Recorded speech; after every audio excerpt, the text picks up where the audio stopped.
안녕하세요. 이상대 만주 봉천을 장악하다 편입니다. 좋아요와 구독 부탁드립니다. 호시탐탐 중국 대륙을 노리던 일본이 중일 전쟁을 일으키기 6년 전인 1931년 그 전초전으로 만주 사변을 일으킨 후 1년 만에 중국군들을 만리장성 이남으로 몰아낸 뒤 자신들의 괴뢰 정부를 세우고 청나라의 옛 수도인 심양을 봉천이라고 이름을 바꾼 후 중국을 공격할 전초기지로 삼았습니다. 봉천을 점령한 일본군들은 헌병대와 경찰서를 세워 치안을 유지하는가 하면 호텔을 세우고 철로를 까는 등 대대적인 공사에 들어가자 수많은 사람들이 일자리를 찾아 봉천 땅 흑룡강 성으로 모여들었습니다. 수많은 쿠리들이 넘쳐나기 시작하자 여관 및 식당이 생겨나고 특히나 혈기왕성한 남자들을 달래줄 술집이나 육악은 필연적이 없고 일본인, 조선인, 중국인, 만주인 등으로 보이지 않는 등급이 나뉘어져 있던 봉천은 조선 이북 평안도나 함경도 사람들, 평양이나 함흥 특히나 신의주 사람들이 돈을 벌기 위해서나 혹은 일본 경찰의 수배를 피해 속속 유입되었고 봉천 서탑거리는 모여드는 조선 사람들로 조선거리가 형성되고 그 반대편인 십간방 쪽에는 일본의 홍등가들을 중심으로 번화가를 이루면서 밤마다 크고 작은 싸움이 그칠 날이 없었습니다. 자연히 이를 중재할 건달 조직이 필요했고 중국 무술의 고수 맹진덕이 수백 명의 부하를 거느리고 봉천 지역에 밤의 실권자 노릇을 했지만 치안을 맡고 있던 봉천 경찰서의 요세이 서장은 중국인이 봉천의 밤의 황제 노릇을 하는 것이 못마땅했습니다. 그러던 차에 일본 내지에서 가나이 마사오라는 사나이가 20여 명의 부하들을 이끌고 봉천으로 왔습니다. 일본 명치신공 유도대회까지 출전한 바 있는 그는 공인 5단의 실력에 난폭한 성격까지 가지고 있어 봉천이라는 지역을 두고 피바람이 일 것은 자명한 일이었습니다. 터줏대감인 중국 무술의 고수 맹진덕과 굴러온돌인 유도 고수 가나이, 과연 누가 봉천의 우두머리인 봉천두가 될 것인가? 가나이와 그의 패거리들은 일본인 거리인 식간방의 털을 잡고 식간방 거리의 건달들부터 정리하기 시작했습니다. 20여 명이 몰려다니며 젊은 남자들이 서너 명만 모여있으면 다짜고짜 다가가 두들겨 팼습니다. 꺼져라 이 더러운 짱꼴라 새끼들. 심한 모욕감에 죽기를 각오하고 덤비는 중국 건달들도 있었지만 분노만으론 유도로 단련된 이들을 이길 수는 없었습니다. 이들은 맹진덕에게 달려가 하소연을 할 수밖에 없었고 며칠 전부터 가나이 일당들의 행동을 보고받고 있던 맹진덕이 분노로 일그러진 인상으로 범강을 불렀습니다. 가라. 가서 가나이의 목을 따라 뒷책임은 내가 진다. 어둠 속으로 사라져간 범강의 뒷모습을 바라보며 맹진덕은 조직원 총동원령을 내렸습니다. 오늘 밤 가나이 일당을 모조리 도륙한다. 범강이 가나이의 목을 따는 순간 우리가 쳐들어간 나머지 모두를 쫓아낸다. 맹진덕의 신복 범강이 가나이를 암사하러 간 사이 맹진덕은 200여 명의 졸개들을 데리고 십간방 지역의 일본인 거리에 있는 가나이 패거리들의 아지트를 포위했습니다. 자, 조용히 기다렸다가 범강이 가나이를 죽이고 방에 불을 켜는 순간 바로 습격한다. 맹진덕과 그의 부하들 200여 명이 숨을 죽이고 기다리는 그 시간 범강은 가나이의 방까지 잠입하는 데 성공했습니다. 이제 단칼에 가나이를 찌르고 자신은 장개석의 국민당이 관할하고 있는 만리장성 이남으로 숨어들면 그만이었습니다. 잠들어 있는 가나이의 요를 살며시 들춰보며 범강의 칼이 공중에서 그대로 가나이의 목을 향한 순간 가나이가 번쩍 눈을 떴습니다. 재빨리 팔을 뻗어 범강의 칼든 손목을 잡은 가나이가 그대로 비틀어버리자 범강의 팔은 탈굴되고 말았습니다. 처절한 범강의 비명소리와 함께 방 안에 불이 켜졌습니다. 가나이의 부하 수십 명이 일본도를 들고 여기저기서 나타났습니다. 그와 함께 방 안에 불이 켜진 것이 시도라고 생각한 맹진덕의 중국패들이 함성소리와 함께 뛰어들었습니다. 한밤중에 봉천의 상권을 놓고 벌어진 주먹패들의 헤게모니, 맹진덕이 묵직한 쇠몽둥이를 든 채 가나이를 향해 뛰었습니다. 여기저기 일본 건달과 중국 건달들의 아비규환의 비명소리 가운데를 뚫고 나온 맹진덕의 몽둥이가 정확히 가나이의 앞면으로 날았습니다. 하지만 육중한 가나이의 몸이 옆으로 돌면서 몽둥이를 흘리듯이 피하며 그대로 앞으로 몰아치던 맹진덕을 업어치고로 벽에다 던져버렸습니다. 맹진덕의 몸이 벽에 던져져 육중한 소리를 내며 바닥으로 떨어지면서 큰 충격을 받아 비틀거리며 겨우 일어서며 가나이를 바라보니 가나이도 휘청며 벽에 몸을 기대며 얼굴을 찡그리고 있었습니다. 맹진덕을 업어치게 하는 순간 맹진덕의 수도가 가나이의 옆구리를 깊숙이 찌른 것이었습니다. 바깥에서는 아직도 두 그룹의 싸움이 치열하고 여기저기 비명소리들이 난무한 가운데 둘은 다시 마주섰습니다. 봉천을 차지하기 위한 마지막 일전을 치러야 했기 때문이었습니다. 이때 총소리와 함께 일본 경찰들이 들이닥쳤습니다. 옥신각신 하던 그들이 모두 끌려갔지만 가나이 마사오는 며칠 후 풀려나고 맹진덕을 비롯한 그의 부하들만 남문 밖으로 밀려나게 되었습니다. 봉천 암흑가의 보수가 된 가나이, 그리고 남문 밖 외곽에서 다시 한번 봉천 중심으로의 진출을 노리는 맹진덕. 이런 시기에 봉천 호랑이 이상대와 상하이 독수리 장천용, 그리고 시라소니 이성순이 봉천으로 왔습니다. 시시각각 주먹의 피바람이 불어오는 봉천의 운명은 어떻게 될 것인가? 일본군이 점령한 중국 땅 만주 봉천, 관의 도움으로 중국 무술고수 맹진덕을 남문 밖으로 쫓아낸 가나이 마사오는 십간방 일본인 거리는 물론 이제 조선인 거리인 서탑거리까지 진출해 닥치는 대로 횡포를 부리기 시작했습니다. 보비를 뜯는 것은 당연하고 무전취식에 예쁜 조선 여자가 들어오면 강제로 데리고 나가는 둥 밤에 난폭자로 군림하고 있었습니다. 더구나 봉천 소매치기 세력과 결탁하여 그들의 뒤를 봐주면서 상납까지 받으니 그의 세력은 갈수록 커졌습니다. 바로 이 무렵 1933년 가을쯤 평양 출신의 젊은이 한 명이 봉천으로 왔습니다. 그의 이름은 이상대.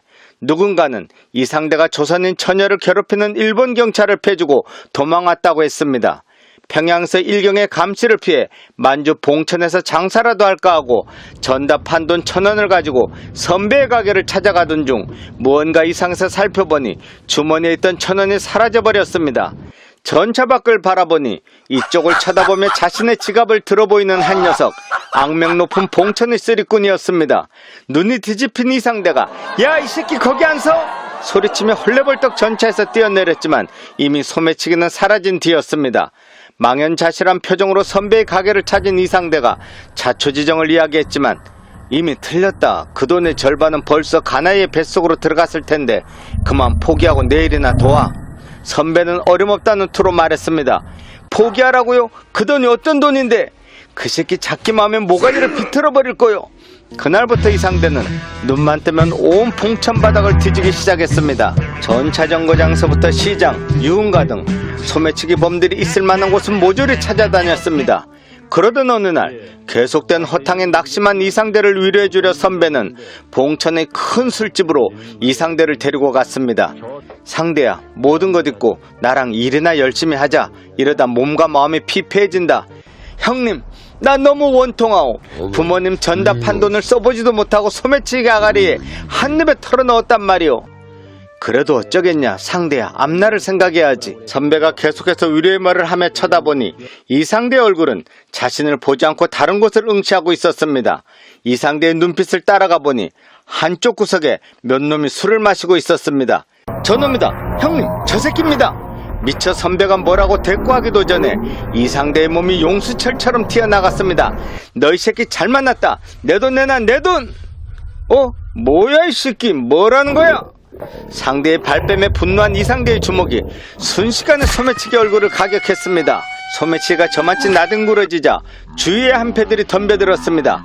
커다란 덩치에 타고난 싸움꾼인 이상대의 주먹과 발이 불을 뿜었습니다. 순식간에 3명이 쓰러지고 한 놈은 재빨리 도망갔습니다. 하지만 그와는 별개로 옆자리에서 술을 마시던 일단의 젊은이들도 소매치기와 한패인 것을 몰랐습니다. 뭐야, 이게 무슨 일이야? 저 자식이 우리 애들을 팬 거야? 야, 죽여버려 저 새끼! 우르르 몰려드는 7명의 사내들. 이상대가 다시 한번 주먹을 휘둘렀습니다. 평안도나 함경도 지역의 주먹들은 박치기에 능했습니다. 이화룡이나 시라소인 등 모두 박치기의 달인들이었고 이상대 또한 박치기라면 둘째가라면 서운할 정도였고 이런 실력으로 7명을 모두 바닥에 눕힐 무렵 도망갔던 한 놈이 10여 명의 무리들을 데리고 다시 나타났습니다. 가나이 형님이시다. 정말? 형님이 직접 오시다니. 저 새끼 이제 죽었다. 형님, 저놈입니다. 저놈. 저 새끼가 느닷없이. 시끄럽다. 눈을 부라리며 부하에게 호령친 사내가 이상대 앞에 섰습니다. 우리 애들을 때린 게 내 놈이냐? 가나이의 이글거리는 눈빛에 왠지 모르게 천하의 이상대도 움찔했습니다. 아니, 저놈이 내 돈을 훔쳐가서. 이상대가 그간의 이야기를 하려고 말을 시작하는 순간 느닷없이 가나이의 주먹이 이상대의 안면을 노리고 날아들었습니다. 이상대가 재빨리 피한다고 했지만 가나이의 주먹은 이상대의 어깨를 강타했습니다. 이 비겁한 자식, 말하는 사이에 주먹을 날려? 화난 이상대의 주먹이 가나이를 향해 날아들었지만 이미 가나이는 이상대의 주먹을 예상이라도 한 듯 슬쩍 옆으로 몸을 돌려 피했습니다. 아, 보통 놈이 아니다. 가나이를 따라 들어온 건달들의 포수가 술집 안에 있던 똘마니들과는 차원이 다른 것을 느낀 이상대가 정신이 번쩍 들었습니다. 여기서 이놈들을 상대하다가 돈은커녕 목숨마저 위험하다. 야, 이 새끼들아, 여기는 좁으니까 넓은 데로 나가서 제대로 붙어보자. 이 한마디를 남기고 이상대가 돌아서서 성큼성큼 술집 밖으로 걸어 나갔습니다. 가나이와 그의 부하들이 어이없다인 듯 서로 마주보며 비웃음을 흘리더니 가자, 가서 저 자식 오늘 장사 지내주자. 이들이 여유있게 느릿느릿 술집 밖으로 나오는 사이 먼저 밖으로 나온 이상대가 봉천역을 향해 무조건 달렸습니다. 여기서 개죽음을 당할 순 없지. 그 길로 평양으로 도망온 이상대가 친구들을 불렀습니다. 야, 봉천으로 한판 싸우러 가자. 이상대의 한마디에 밥보다 싸움을 더 좋아하는 백병일, 씨름군 출신 김두만, 박치기 명인 이석두, 권투 선수 출신은 강일권 등이 신이 나서 봉천행 기차에 몸을 실었습니다. 새끼들, 저번에 한번 붙어보니 별거 없더라고. 이상대의 허풍 섞인 무용담에 다들 떠들썩하니 떠드는 사이 기차는 기적소리를 울리며 봉천역으로 들어서기 시작했습니다. 과연 토종 조선 주목들인 이상대와 그의 친구들이 봉천의 일본 주목들인 가나이 패거리들을 꺾을 수 있을 것인가? 가나이 패거리들에게 복수하기 위해 친구들을 데리고 봉천으로 돌아온 이상대는 곧바로 선배의 가게를 찾았습니다. 봉천 중심가인 서탑거리 조금 떨어진 곳에서 술집을 하는 선배의 가게를 찾아 들어가 보니 선배의 얼굴은 퉁퉁 부어 일그러져 있었습니다. 아니 형님, 이게 무슨 일입니까? 가나이 패들이 너 있는 곳을 대라고 날마다 찾아와서 행패를 부리더니 어제는 폭력까지 쓰더라. 나도 이제 이곳을 떠야만 할 것 같아. 이때 옆에 있던 사내가 말했습니다. 떠날 때 떠나더라도 가나이 패들하고 한번 시원하게 붙어보면 좋겠는데. 이상대가 그를 보니 눈빛이 날카롭고 체격도 자신과 맞먹을 정도로 큰 것이 한가닥 하는 주먹으로 보였습니다. 누구? 이상대가 선배를 바라보니 아, 너희들 인사해라. 신의주에서 온 김대한이라고 운동 좀 한 친구라 큰 힘이 될 거야. 지금은 여기서 택시 운전을 하고 있지. 1933년 당시 봉천에는 수백 대의 택시들이 운행하고 있었고 중국인, 일본인 할 것 없이 돈이 된다는 말에 너도 나도 택시 운전에 뛰어들고 있었습니다. 그 중에 조선 사람들도 있습니까? 이상대의 물음에 김대한이 한 30명쯤 있습니다. 그들 모두 가나이라면 이를 갈고 있지요. 언제든지 데려올 수 있습니다. 묻지도 않은 말까지 신나서 하고 있을 때 한 무리의 건달들이 문을 거칠게 밀어붙이며 들어섰습니다. 가나이 꼬봉들이다. 그래요? 선배가 움찔하는 사이 권투 선수 출신인 강일권이 벌떡 일어나 그들 앞으로 뛰어나가 그대로 스트레이트를 앞에 선 놈을 면상에 날렸습니다. 이렇게 많은 싸움꾼들이 있으리라고는 생각도 못하고 지나가는 길에 행패나 부리려고 들어왔던 가나이 똘마이들이 이상대와 그의 친구들에게 초죽음이 되도록 맞은 것이었습니다. 형님, 가나이 패들 어디 가야 만날 수 있죠? 내친기면 모조리 해치워 버리겠다는 듯 설쳐대 묻는 이상대의 물음에 식감방 미도리바에 감이 있을걸? 선배의 말이 미처 끝나기도 전에 이상대와 친구들, 거기다 택시 운전사 김대한까지 6명이 우르르 식감방 미도리바로 몰려갔습니다. 나를 따라오시오. 이곳 지리는 내가 잘하니까. 김대한이 신나서 앞장서 걸었습니다. 그들이 흥분한 모습으로 씩씩대며 미도리바로 들어섰지만 아직 이른 시간이라 손님은 별로 없었고 두 군데 테이블에 10여 명의 남자들이 떠들썩하니 술을 마시고 있었습니다. 뭐야, 가나이가 안 보이는데? 가나이만 해치우면 나머지는 저절로 흩어질 거라 생각하고 다시 한번 가나이를 찾았지만 가나이는 물론 가나이의 직계부하들조차 없었습니다. 할 수 없다. 저놈들이라도 해치우자. 야, 니들 가나이 꼬붕들이지? 뭐? 가나이? 이 자식이? 물어볼 필요도 없이 한눈에 건달들이 분명한 10여 명의 무리들에게 이석두가 날아들며 박치기를 날리는 것을 신호로 이름꾼 김두만이 앞에서 걸리적거리는 놈들을 집어던졌습니다. 강일권의 두 주먹이 쉴 새 없이 주먹을 뻗었고 택시 운전사 김대환과 싸움꾼 백병일까지 합세하자 싸움은 의외로 싱겁게 끝났습니다. 야 이놈들아, 우리 봉천장에 묵고 있으니 복수하러 와라. 언제든지 환영한다. 김대환이 호기롭게 소리치는 것이 궁금해서 이상대가 물었습니다. 아니, 봉천장이라니 그게 무슨 소리요? 어차피 놈들과 한판 붙을 것 우리가 봉천장이라고 슬쩍 흘렸으니 가나이가 패거리를 몰고 봉천장으로 올 것 아니겠습니까? 그때 우리는 100여 미터 떨어진 춘일장 2층에서 놈들의 행동을 보면서 기습할 수 있으니 유리합니다. 먼저 춘일장으로 가셔서 저녁도 드시고 좀 쉬면서 저녁 일전에 대비하고 계십시오. 그동안 난 택시 동료를 좀 모아보려 가겠습니다. 이 말만을 남기고 휑하니 가버리는 김대환을 바라보며 참 꾀주머니일세. 봉천에서 저런 친구를 만난 것도 큰 복이군. 이상대와 친구들이 저녁을 먹고 여관들이 질비한 여관거리에서 봉천장이 내려다 보이는 춘일장 2층에 자리 잡고 가나이 패드를 기다리고 있었습니다. 뜨거운 피가 끓어오르는 조선의 젊은이들이 한바탕의 대결을 앞두고 가슴이 두근두근할 무렵 아래쪽의 시끄러운 소리에 내려다보니 가나이가 100여 명이나 되는 엄청난 숫자와 함께 몰려들고 있었습니다. 뭐야, 숫자가 너무 많잖아. 더구나 저놈들은 가나이 신복들까지 있는 정예주먹일 텐데. 아까까지의 자신감은 어디론가 사라지고 앞이 캄캄해졌습니다. 이럴수록 정신을 차려야 할 상황에서 이상대가 급히 일어섰습니다. 어차피 우리는 억압받는 조선의 상인들을 가나이의 행패에서 구해주기 위해서 왔다. 한판 제대로 붙어보자. 우리가 행인인 것처럼 지나가다가 내가 가나이를 잡겠다. 그러면 놈들도 사기가 떨어지고 도망가는 놈들이 생기면 우리에게도 승산이 있다. 자, 나가자. 갑자기 이상대가 조선 상인들의 해방을 위한다고 거창한 말을 하니 모두 왠지 가슴이 벅차오르는 듯 밖으로 나가기 시작했습니다. 100여 명의 가나이 패들과의 대결을 앞두고 결연히 나서는 이상도와 백병일, 김두만, 이석두, 광일권 등의 조선 주먹들. 과연 가나이와의 대결을 이겨낼 수 있을지. 100여 명의 가나이 마사오 패거리들이 여관 하나하나를 뒤지며 점점 이상대 쪽으로 오는 사이 이상대 또한 천천히 앞을 살피며 그들 쪽으로 걸어갔습니다. 가나이가 어느 쪽에 있나 잘 살펴라. 가나이만 쓰러뜨리면 승산이 있다. 이상대와 친구들이 어슬렁거리며 지나가는 사람인 듯 무심히 가나이 패들을 지나치는 순간 잠깐! 거기 당신들 이리 와봐! 몇 놈은 주위 여관들을 뒤지고 또 다른 몇 놈은 어두운 골목길을 여기 기웃 저기 기웃하며 분주하던 주먹들 가운데 한 무리의 주먹패들이 이상대와 그의 친구들을 불러세운 것이었습니다. 내가 먼저 행동할 때까지 경고망동하지 말고 기다려. 이상대가 고개를 숙여 얼굴을 가리며 가나이 패들에게로 다가갔습니다. 야, 너희들 뭐하는 놈들이야? 어디 가는 길이지? 고고의 사내가 손가락을 까딱하며 이들을 부르며 물었습니다. 묵묵히 다가오는 이상도와 그의 친구들의 덩치가 평범한 젊은이들과는 다른 것을 느낀 주위의 주먹들이 이상대 쪽으로 모여들었습니다.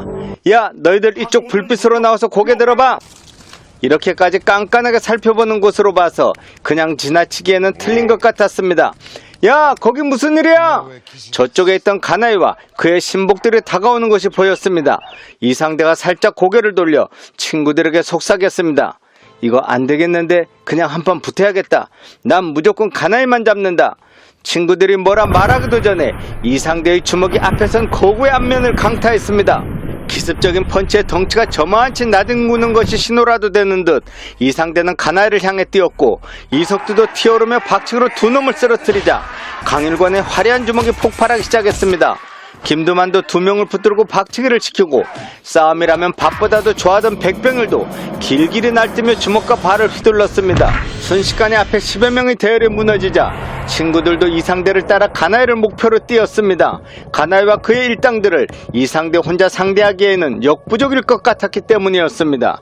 튀어나간 이상대가 가나이를 향해 붕 떠서 박치기를 날렸을 때 가나이는 이미 뒤로 빠진 뒤였고 그의 신복들이 재빨리 앞으로 나서며 가나이를 호위했습니다. 뒤따라온 강일권의 주먹이 가나이를 앞에서 호위하는 한 놈을 가격했지만 휘청하긴 했어도 쓰러지지는 않을 정도로 가나이의 신복들은 앞의 똘마니들과는 확실히 달랐습니다. 이미 퇴로는 가나이 똘마이들로 막혀있고 죽기 살기로 싸우는 수밖에 없었습니다. 손쉽게 10여 명을 요리하던 이상대와 그의 친구들도 이번에는 확실히 다른 상황이라는 것을 느꼈습니다. 제대로 된 주먹들과의 싸움, 여기저기 피와 살이 튀는 가운데 멀리서 자동차의 불빛이 다가왔습니다. 작은 트럭에 10여 명의 일본 패들이 손에 몽둥이를 들고 뛰어내렸습니다. 오야봉, 좀 늦었습니다. 무기의 위력이 이런 걸까요? 뒤늦게 도착한 놈들이 마구잡이로 몽둥이를 휘두르자 이상대와 친구들의 행동이 확실히 위축되었습니다. 야, 모두 맞아 죽기 싫으면 힘을 내라! 와, 마지막 최후의 힘을 짜내며 닥치는 대로 몽둥이 든 놈들을 두들기기 시작했습니다. 다행히 이들은 한 대만 맞아도 픽픽 나가 떨어지는 바람에 주먹으로 치는 맛에 자신감까지 더해졌습니다. 하지만 여기저기 여관들을 뒤지던 나머지 패들도 모이기 시작하면서 순식간에 숫자가 불어난 가나의 패들은 마치 아귀처럼 달려들었습니다. 씨름꾼 김두만이 몽둥이 찜질에 쓰러지고 권투 선수 강일권도 손이 삐끗하면서 위력적인 펀치가 나오지 못하고 있었습니다. 이때 또다시 저쪽에서 자동차의 불빛들이 보이자 이상대를 비롯한 친구들 모두 전의를 상실하고 말았습니다. 이제 모조리 가나의 발 앞에 무릎 꿇을 일만 남은 상황에서 다가온 불빛은 10여 대가 넘었습니다. 하지만 그것은 바로 택시 운전사 김대한이 데려온 동료들이었습니다. 이들의 손에는 몽키 스패너와 타이어 렌치 등이 들려있어 휘두를 때마다 한 번에 한 명씩 나가 떨어졌습니다. 와 하는 이들의 함성은 가나의 패들의 길을 완전히 죽여버렸습니다. 순식간에 뒤집혀진 전세에 쓰러졌던 김두만마저 다시 일어나 덤벼들었습니다. 이상대와 친구들, 그들은 다시 한번 가나이에게 덤벼들었고 이제까지와는 달리 가나이도 당황한 기색이 역력했습니다. 이석두의 박치기가 앞에 선 놈의 이마를 환몰시켜버리고 백병을 또한 화려한 플라잉 니킥으로 가나이주의 호위병들을 거꾸로 때렸습니다. 한 번 살아난 조선 주먹들의 기세에 몇몇의 가나이 똘마이들이 도망가자 나머지 인원들도 주랭랑을 놓기 시작했습니다. 100여 명이 넘던 가나이 패들이 허물어지고 있었습니다. 이상대도 자신감에 그대로 주먹을 가나이의 얼굴에 꽂아넣자 천하의 가나이도 휘청거렸습니다. 이때 퍽 하는 소리와 함께 가나이가 앞으로 꼬꾸라졌습니다. 뒤에서 김대한이 몽키 스패너를 들고 악기처럼 서 있었습니다. 일본 패들이 가나이를 등에 업고 우르르 도망가는 것을 끝으로 싸움은 끝났습니다. 희한하게 다음날부터 서탑은 물론 십간방 일본인 거리에까지 가나이 패들은 그림자조차 보이지 않았습니다. 가나이가 어젯밤에 부랴부랴 일본으로 돌아갔대. 일본 패들을 내쫓은 게 조선인 청년들이라며? 유흥가 골목에서부터 떠도는 이야기들이 봉천을 한 바퀴 도는 동안 회심의 미소를 짓는 사람이 있었습니다. 바로 일본 경찰의 남문 밖으로 쫓겨났던 중국 모술 고수 맹진덕이 은밀히 부하들을 모으고 있었습니다. 가나이가 물러난 지금 봉천은 원래의 주인인 내가 차지해야지. 이상대와 그의 친구들에게 다시 한번 피바람이 몰려오고 있었습니다. 과연 진정한 봉천의 주인은 누가 될 것인가?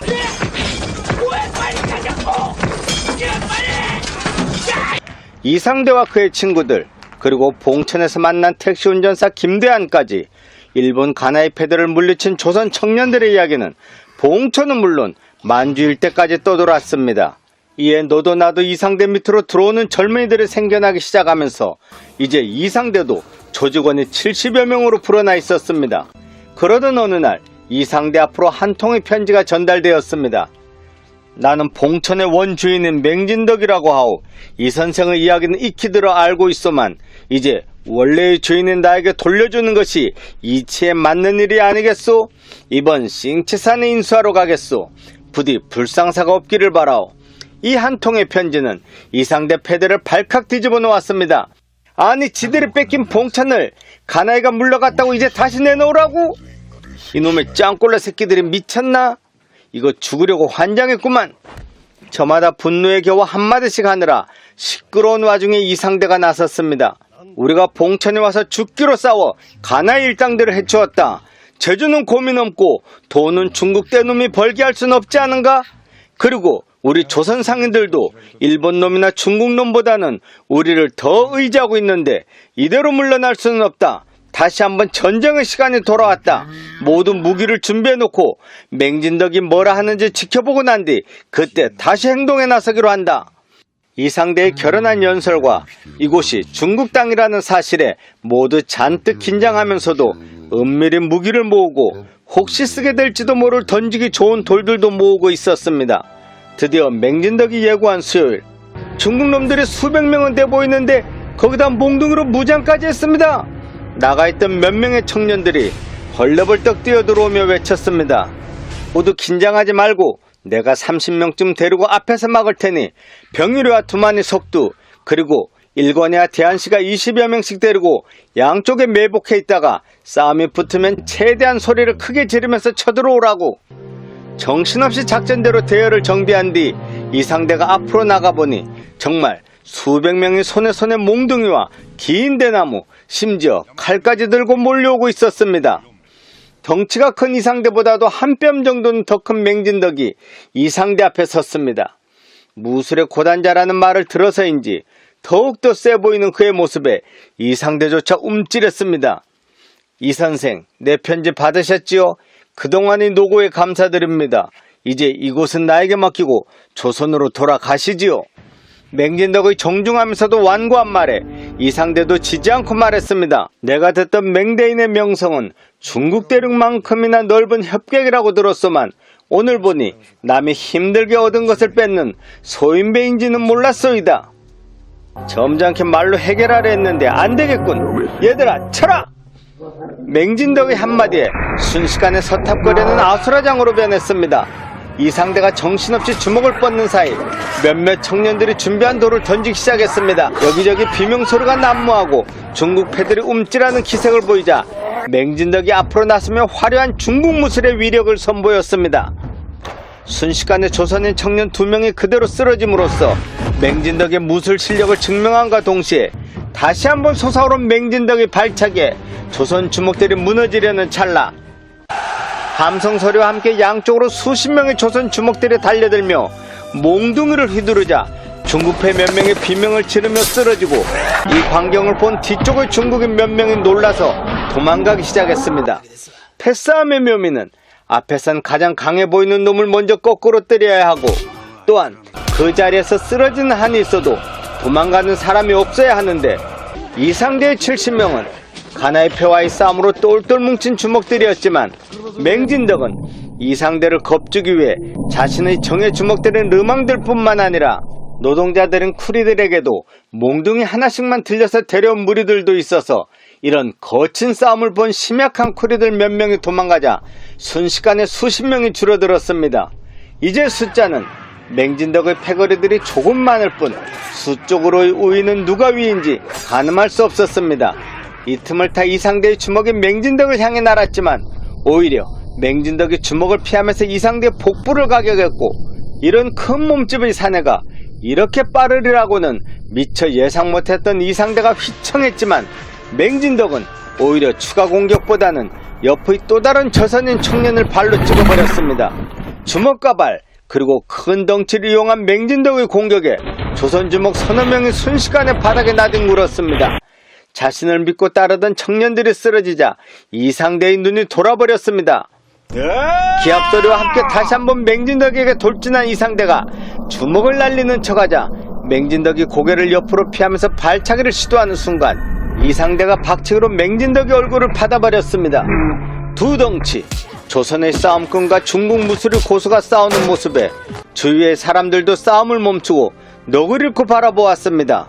이때 함성 소리와 함께 백병일, 김두만, 이석두, 강일권, 김대한이 양쪽을 뚫고 쳐들어왔습니다. 하지만 제대로 된 중국 건달의 르망들도 만만치는 않았습니다. 이미 마음 약한 쿠리들은 모두 도망가고 한가닥하는 주먹들만 남은 상황. 오히려 쳐들어오는 조선 청년들을 맞받아치는 등 양쪽의 피해가 커지기 시작했습니다. 여기저기 피를 흘리며 쓰러지는 주먹들이 늘어가는 이때 잠깐! 모두 멈춰라! 맹진덕의 고함 소리가 어두운 밤하늘에 울려 퍼졌고 시끄럽던 싸움 소리가 잦아들자 맹진덕이 다시 한번 소리쳤습니다. 모두 남분 밖으로 돌아가자! 이곳은 이상대와 조선 주먹들에게 넘겨준다! 몇몇 중국 주먹들이 의아한 듯한 표정을 지었지만 대부분 서서히 물러나고 있었습니다. 어리둥절한 표정으로 서있던 이상대 앞으로 맹진덕이 조선 사람들이 이렇게 용맹한 줄 몰랐소. 가나이를 물리쳤을 때 알아봤어야 했는데 우리는 남문 밖으로 돌아가겠소. 이 선생이 이곳을 잘 관리해 주시오. 맹대인, 순간 잠시 목이 메었던 이상대가 맹진덕을 끌어안았습니다. 일본군의 침략으로 신음하는 두 나라가 서로 힘을 합해 이곳 상인들만이라도 마음 편히 장사하게 합시다. 조중 두 나라의 주먹들이 서로 화해하고 화친하는 자리였습니다. 가나위와 맹진덕과의 싸움으로 만주봉천은 이제 이상대의 구역으로 정해졌습니다. 훗날 이곳으로 시라손 이성순과 김도한에게 패한 신마적이 와서 대결하는 등 다시 한번 조선 주먹들의 이야기는 계속됩니다. 봉천호랑 이상대의 봉천장악기 재미있게 보셨다면 좋아요와 구독 부탁드립니다. 감사합니다.